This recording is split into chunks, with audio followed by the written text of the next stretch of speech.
Two young adults, both with bright futures ahead of them, had their lives cut short when they were involved in a fatal single-car crash in Port Charlotte in December 2016. Initially, troopers thought Wesley Cherry and Brittany Beanie were the only two people in the car that morning.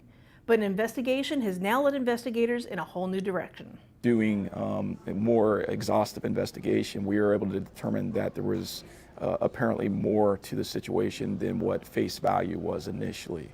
We were able to determine that the driver of that vehicle was not at the scene upon our arrival. When troopers first arrived at US 41 in Harbor Boulevard, they found the two 21-year-olds deceased from injuries sustained in the crash. But a 911 call made it clear that there was a third person involved, an unknown driver, who made the conscious decision to take off and leave his friends to perish. Passengers injured. I think he killed them. He probably ran away from the car because the car is totally smashed. This guy's going to end up getting away with it. Through that investigation, we were able to determine that through the dynamics of the crash, that Wesley was a backseat passenger at the time of the crash, and we have an empty driver's seat that we're going to put someone in. What's known for sure at this point is that Brittany, Wesley, and several friends were at CJ's Tavern in Punta Gorda right before the crash occurred. What investigators now need to know is who they were with, what discussions were had, and most importantly, who was behind the wheel when that fatal crash occurred.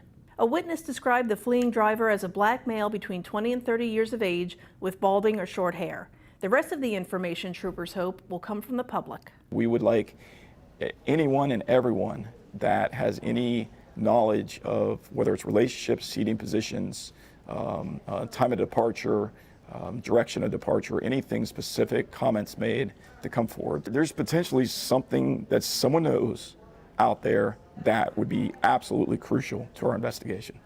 The loss of Brittany and Wesley has left families without answers, while a cowardice driver remains unaccountable for his actions. There's a domino effect in cases like this. Someone loses their life. It's tragic to the family.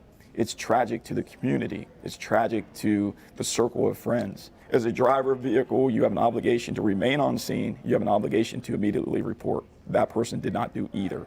Lieutenant Greg Bueno of the Florida Highway Patrol says he's hopeful that the truth will come out and that Brittany and Wesley's friends will help them lock in that final piece of the puzzle.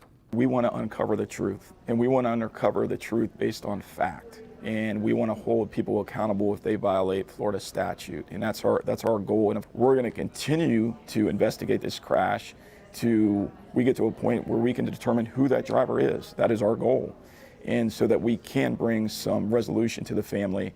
For Southwest Florida Crime Stoppers, I'm Trish Rout.